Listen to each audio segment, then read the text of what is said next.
I am back, you guys. What are we going to talk about?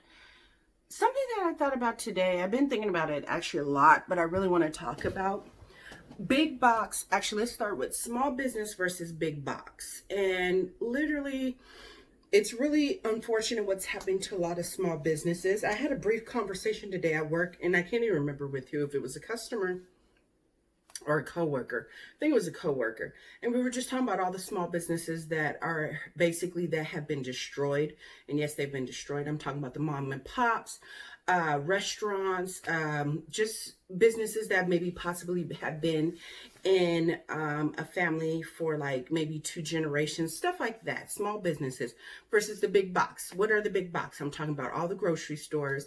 I'm talking about definitely Walmart. I'm definitely talking about Target. And that's what I know here on the West Coast. I'm not sure what's on your side, not side town, but you know, in the Midwest or the East Coast.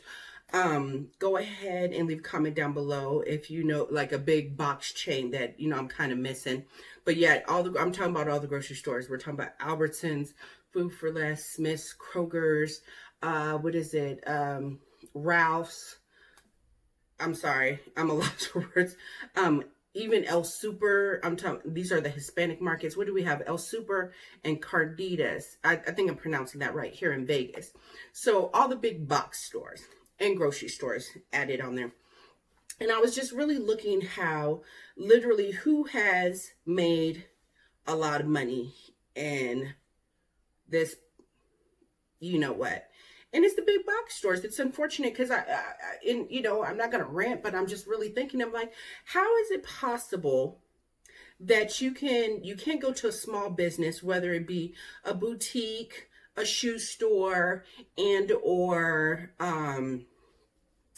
restaurants. And I kind of understand the restaurants because you know the food handling and whatnot, but all these small businesses, just any small business you can think of, basically on a smaller level, from like, let's just use Target as an example. So Target versus the mom and pop that sells videos, they sell shoes, they sell a couple baby items. They're just not as big as Target in size wise or employee wise. So how are they, how, the question is basically, why were the big box stores allowed to stay open while the small businesses were not?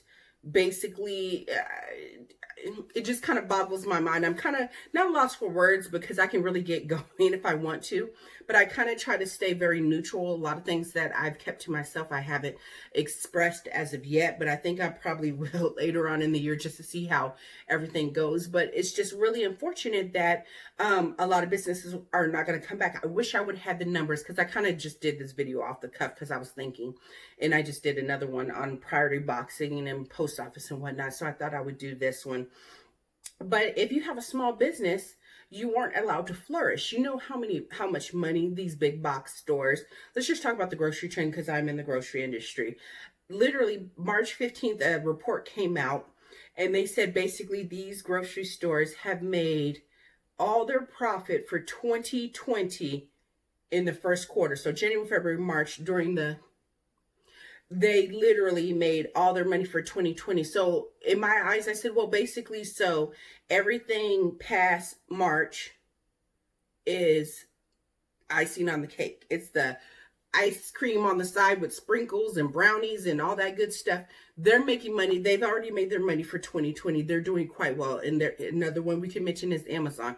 Amazon, okay, let me tell you something. When your choices are taken away from you, and you only have one choice, that's what you're going to have to choose. I have said or alluded to in some of my other videos is like, okay, everybody loves Amazon, and I'm not bashing Amazon. It is what it is. It's the big juggernaut in the room. But once small businesses, and I gave this example before, talking to people, and I think in a video. So say you like this yellow shirt. You always wear this yellow shirt, right? And you buy it from the mom and pop. You buy it all day long for $10. You love this shirt. Amazon comes along, and of course they're buying in bulk, so they're going to get a better deal, and it's Amazon. So they start to buy these shirts, and they sell it on their website for $8, beating out the small business owner. And you're like, okay, convenience, I can get it fast. I don't have to leave my house. It's there, perfect. Someone to ship it to me. It's $2 cheaper. Now, by stop shopping at the small business, slowly but surely they go out of business. And this is just me. These are my thoughts. This is what I see. This is my opinion. So then the small business goes out of business. And now you have shirts. You're like, wow, I can still stock up on these shirts. They're $8. They're still cheaper. Okay, the small business went out of business. But at the same time, you have to think about it. Excuse me. Choices are nice. I can choose to shop here. I can choose to shop here, here, here, here. You know, it gives, you can be competitive with prices.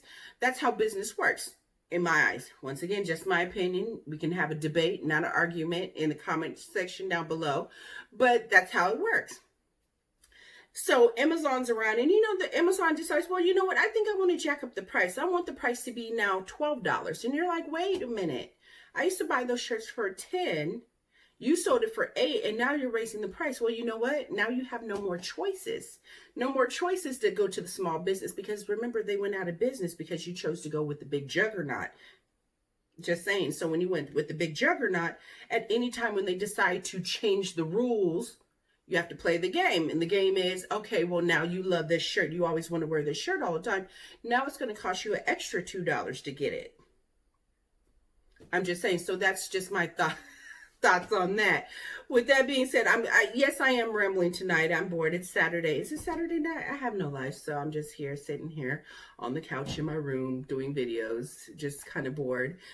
But with that being said, small businesses are really falling by the wayside. I can't forgive me, because I'm somewhat good with numbers, but they said, I think it was either between 30 to 50% of, I can't remember if it was small businesses or restaurants, will not be coming back. Isn't that amazing? Can you imagine going to your favorite restaurant for the last like 15 years? Your kids grew up in the restaurant. It was family owned, and then it's no longer there. And I think about it, it's 2020 now. I remember in 2008, I did not have my YouTube channel yet. I think I started in 2014, but slowly but surely I started getting a little bit more vocal on, wow, what happened to this business?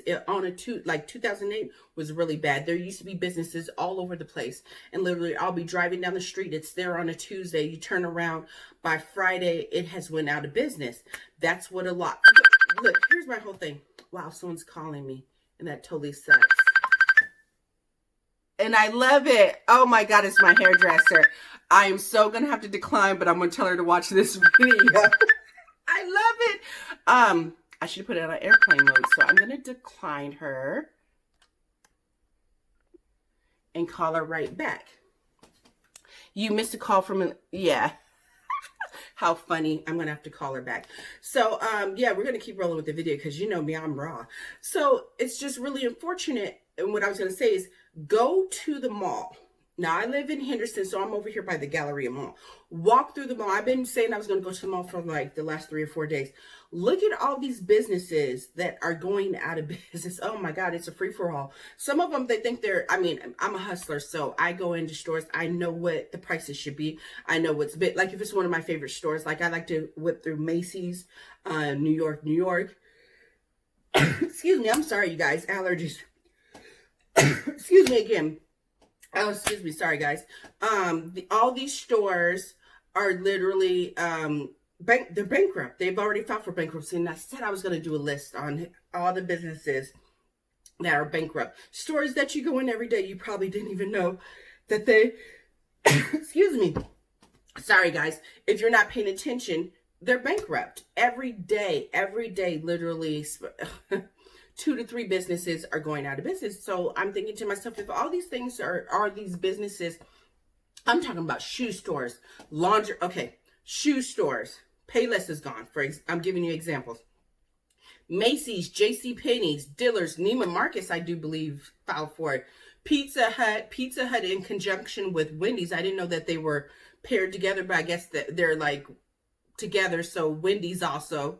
Forgive me if I'm saying that wrong. Oh God, what else? Dillard's? Don't quote me on that. It seems like the only things that are thriving right now are the big box stores. And I want you to think about in online businesses. So if you don't have a presence online, I think it's time for you to get a presence online and figure out what people want or need. I just really, as I did my research in the beginning of the year, I saw this coming. I saw when it started happening. I'm working at a grocery store, so I always say the grocery store is a great indicator, meaning that if something's happening, you can see it in the grocery store. Because I don't care if you're Black, white, Hispanic, Asian, disabled, old, young, whatever the case may be, we all have to eat. That's one thing we all have to do.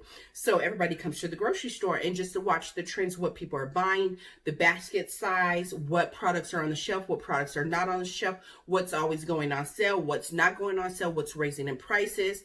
I think I just hit a lot of good points right there. Literally, what's going up in prices, what's going down, what's moving, what's not on the shelf, what people are buying, what people are stocking up on. It's a great indicator, and it hits all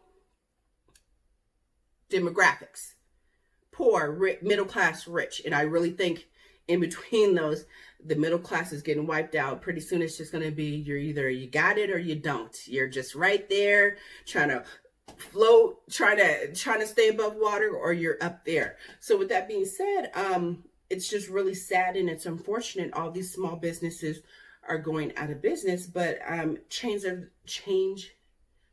the times are changing. So you have to be able, one of my favorite words, you have to be able to adapt. You have to be not be afraid to adapt. I see a big change with e-commerce, online presence. I saw this great meme, and I swear your phone is just listening to you, because I was talking about something, or I was doing research on my phone, and then something popped up saying that by don't quote me, 2024, 2025, the majority of shopping will be online. And I'll give you numbers. I think it said between